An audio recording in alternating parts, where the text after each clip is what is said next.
Thank you for having me. Today I wanted to provide an update on the department's plans to report additional COVID-19 information at the school and district levels, including numbers of new positive COVID cases. We deeply believe that parents and community members need and deserve to be able to make informed decisions, and the state has worked for weeks to determine a path for providing more information to promote public safety while protecting student privacy. The Department of Education will launch a new dashboard which will display information reported by districts about COVID-19 in their school communities. The dashboard will include the following: district reported information on the number of new positive COVID-19 cases among students for the prior week and the week before, and for staff for the prior week and the week before. Include the primary operating model for schools. Include the number of schools that are conducting in-person, remote, and hybrid instructional models. And at the district level, it will also include whether the district has adopted a critical infrastructure designation for certain workers, and a link to the district's continuous learning plan so that families can know what learning will look like in the case of a remote experience. Users who visit the dashboard will have two ways to access the information.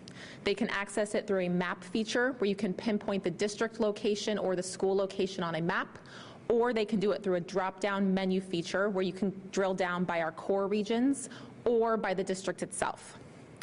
And as we've discussed with FERPA, protecting personally identifiable information for our youngest Tennesseans is critically important.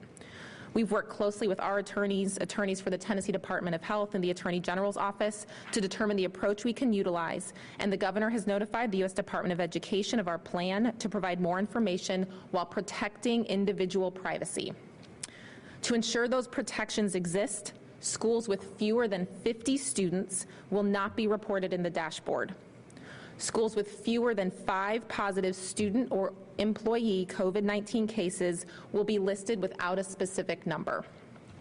The dashboard will be updated every Friday by local school districts. We anticipate good partnership with our districts to make that data timely and accessible, and as we work through the process, we will address reporting issues and provide support for folks in the field. We've been working incredibly closely with our districts over the last 6 months, and we continue to have those strong partnerships that will allow us to provide the level of transparency and responsibility with data that we have come to expect. And then just in closing, I wanted to say how proud I am of the work that's happening across the state. I had the chance to visit an ASD school as well as Germantown schools yesterday, and what I've seen is the same thing that I've seen in Middle and East Tennessee. Districts are taking every precaution necessary. They are working incredibly hard. Students are engaged in learning and excited to be back in school. We think that this additional data reporting will allow for continued transparency so that families can make the best decision for their students, and kids across the state of Tennessee can continue to learn so we accelerate achievement. Thank you so much.